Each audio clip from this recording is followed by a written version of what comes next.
All right, Barlow Brigade. Old Big Jim coming at you from the International Center for Everything Barlow. All right, it's Modified Monday. Got a couple things I've been working on all week. I don't like the way this one come out, guys. So I'm just going to tell you up front. But it is what it is, and I'm here to. I'm not trying to, pull no wool over nobody's eyes, none of that kind of stuff. I'm here just to do what I do and then show y'all what happens. All right, a little eye candy for y'all today. Got a elephant toenail. This is directly from the Pakistani Knife Works, the Frost Cutlery, the vintage elephant toe. You can tell those scales are kind of faded. I mean, I don't know. I couldn't tell you how old it is because I can't. There's really no way to date this thing, but the scales are kind of faded. But it is an excellent example of an elephant toenail, sunfish, whatever you want to call it. But that thing right there is pretty. All right, so here's what we got. On eBay one night, searching, I came across a 2000 edition copper lock. That picture there doesn't really do it justice, but it was kind of brown and faded. You could tell that the grooving in there was faded. Like I say, a knife this old, it had some issues. The backside was really faded. And that's the part I'm not really happy about, but there really ain't nothing I can do about it because, when you're dealing with bone handles, I mean, you're going to get different. One side's going to be different from the other. That's the difference between a company like Frost Cutlery and Case or Shat Morgan or Queen. They bought quality sandbar stag that was, it was all graded and they went through and picked it out, made sure it was consistent. Anyway, that's what I started with.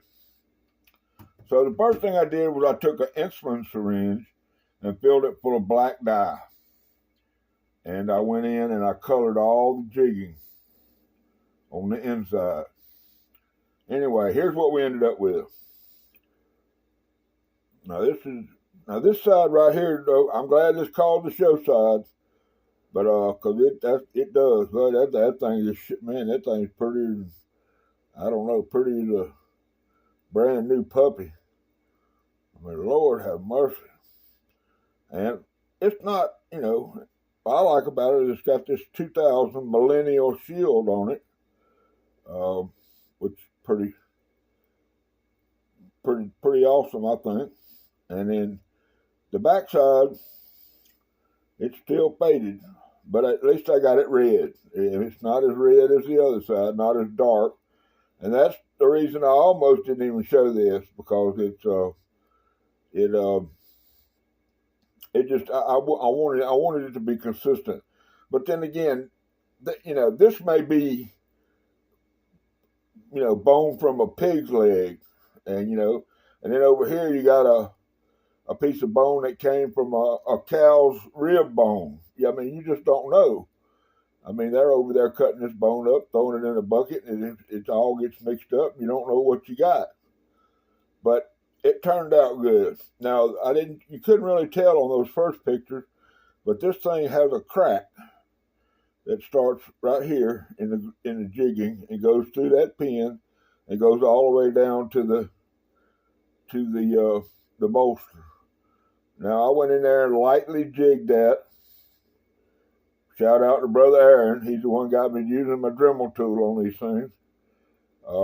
But that crack, I took a small screwdriver and stuck it in there, opened it up, filled it with some epoxy, clamped it up good to where it sealed, and then I went in there and jigged it to make it where it looked like it was part of the original jigging. Now you can see how black the jigging is now. I went through there and 3 different times with that syringe, filled those channels up with uh, black ink and let it absorb on both sides. And you can see on this side, you got the black jigging is back in there. So, I mean, other than the cracks, now this one didn't have a crack on this side. I mean, you can see where it looks like it does right there, but it wasn't cracked. I mean, I guess I call it a fixture or whatever in the jigging. Oh, I don't know. It may be a crack, but it wouldn't separate. I couldn't get it to separate to where I could fill it in. But anyway, guys, it turned out good. It polished up good. Now it's got a heck of a spring on it. Of course, it doesn't have a half stop being a lock back, but it locks in there good. I think it's a good, usable, and pretty knife now. So it's not. I mean, it ain't gonna win. I ain't gonna win no awards at the county fair by any means, but it's a solid knife now. Oh boy, gotta use both hands to get it to close.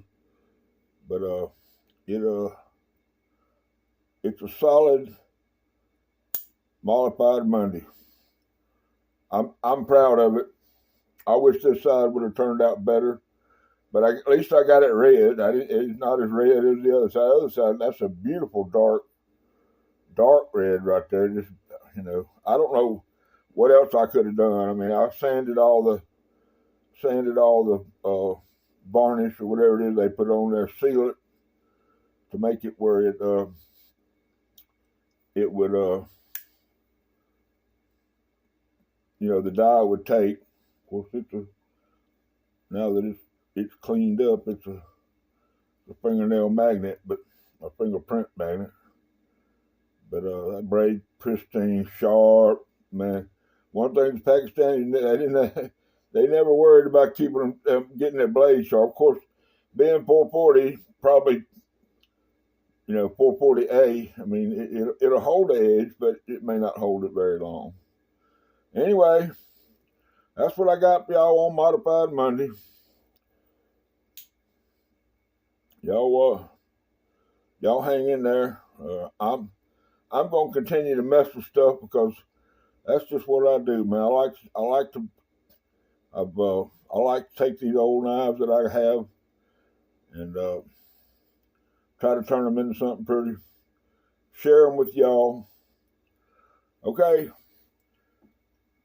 I can't go until this is over with. I just can't stop, guys. Ella Bill Knife Show. I don't have anything to say about it. Y'all know who's hosting it. Y'all know who's gonna be there. So, just if you're anywhere close to Ellaville, Georgia, you need to be there. It's 6 days away now. All right, last thing on the agenda. Today's Veterans Day. I want to wish all the veterans out there a great day. I hope the celebration, however you choose to celebrate it, is successful. I hope you're happy. There's a number in this country that I'm not proud of. My boy Scab over at Choir Boy Outdoor Cutlery and Outdoors brings this up pretty regular on his videos. 22 veterans try to kill themselves every day. Y'all can call it suicide. I try trying to kill myself. Okay, that's unacceptable. The only acceptable number in my book is 0. And the only way that we can make that happen is make our veterans feel like that their service and what they gave up was worth it. So if you know a veteran, you need to call them, email them, text them, go see them, do whatever it is you got to do to make them understand that we appreciate what they did to give us the freedom to be knife collectors, to be knife enthusiasts, and to have a life that we can live the way we live. one last thing. Would you please like my videos, share my videos, and comment on my videos? I'm at about 370 subscribers right now. As soon as we get to 500, there's going to be a massive giveaway. I have probably 4 or 5 items already in a box that are ready to be given away when I reach 500 videos. To me, giving back to the community is what this is all about. That's why I shout people out. That's why I do what I do here on YouTube. Not only that, but it makes this old man feel good. Not only about himself, but about everything in general. I collected baseball cards. I've done all kinds of stuff. But when I got back into my knives about 3 years ago, after I started watching The Knife Doctor, I really, really have enjoyed myself. I feel like my life at age 68 now has meaning, and I hope that comes across to y'all in these videos. All right, Barlow Brigade. Glad y'all stopped by. Hope y'all enjoyed my little Modified Monday. Shout out to Mr. Aaron at A&W Custom Designs. The boy is just a inspiration and an all-around fantastic artist. There's nothing else I can say about it. Go look at my boy Cornbread got a slip that he made. It's got some kind of triple sewing. I don't even know what it's called, but that sun gun is just, as Cornbread said, it's dope. Later, guys.